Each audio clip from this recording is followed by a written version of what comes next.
पुढच्या महत्त्वाच्या बातमीकडे वळतोय। काँग्रेसची महाराष्ट्रातील पहिली यादी जाहीर झाली आहे। अमरावती लोकसभा मतदारसंघातून महाविकास आघाडीमधून काँग्रेस आमदार बळवंत वानखेडे यांना उमेदवारी जाहीर करण्यात आली आणि त्या संदर्भात त्यांच्यासोबत संवाद साधला आमचे प्रतिनिधी सूरज दहाट यांनी। पाहूयात। अखेर 23 वर्षानंतर अमरावती लोकसभा मतदारसंघ हा काँग्रेसच्या वाटेला गेलेला आहे आणि अमरावतीमधून महाविकास आघाडीतर्फे दर्यापूरचे जे आमदार आहेत बळवंत वानखेडे यांना अमरावती लोकसभेची उमेदवारी जाहीर झालेली आहे। आपण बळवंत वानखेडे यांच्याशी चर्चा करूया। सर, सर्वात पहिले तुमचं अभिनंदन। काय तुमची पहिली प्रतिक्रिया? पहिली प्रतिक्रिया ही राहील की काँग्रेस पक्षानं माझ्यावर विश्वास ठेवून मला उमेदवारी जी दिली त्याबद्दल काँग्रेस पक्षाचा प्रथमतः आभारी आहे। नंतर महाविकास आघाडीचा घटक पक्ष म्हणून महाविकास आघाडीच्या सर्व नेत्यांचा सुद्धा आभार। कसं बघता तुम्ही एकंदरीत विद्यमानच्या खासदार नवनीत राणा? तो काही विषयच नाही, आता ते सगळं जनतेसमोर आहे।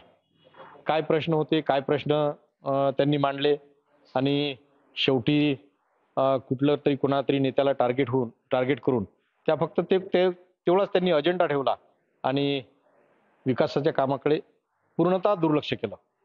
त्याच्यामुळे जी काही आज परिस्थिती निर्माण झाली त्यांच्या समोर ती परिस्थिती निर्माण झालेली आहे। विजयाचा आत्मविश्वास आहे? विजयाचा आत्मविश्वास म्हणजे पक्का जनतेचा आशीर्वाद आहे। ही लढाई ही धनशक्ती विरुद्ध जनशक्ती राहील आणि जनतेचा आशीर्वाद मला एवढा आहे की जनताच हे माझ्या विजयाचे शिल्पकार होतील। ही जी उमेदवारी आहे ही मी जनतेला बहाल केलेली आहे, त्यांना समर्पित म्हणून उमेदवारी करतो मी। तुमच्या चॅनलच्या माध्यमातून सुद्धा सांगतो की माझी उमेदवारी ही जनतेची उमेदवारी राहील, त्यामुळे विजय हा माझा पक्का आहे।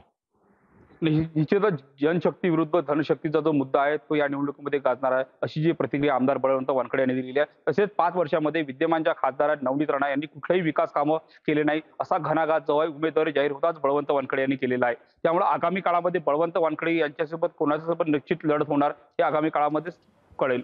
सूरज दहाट, लोकशाही मराठी, अमरावती। लोकशाही मराठी ऐका, पहा, जागरूक रहा।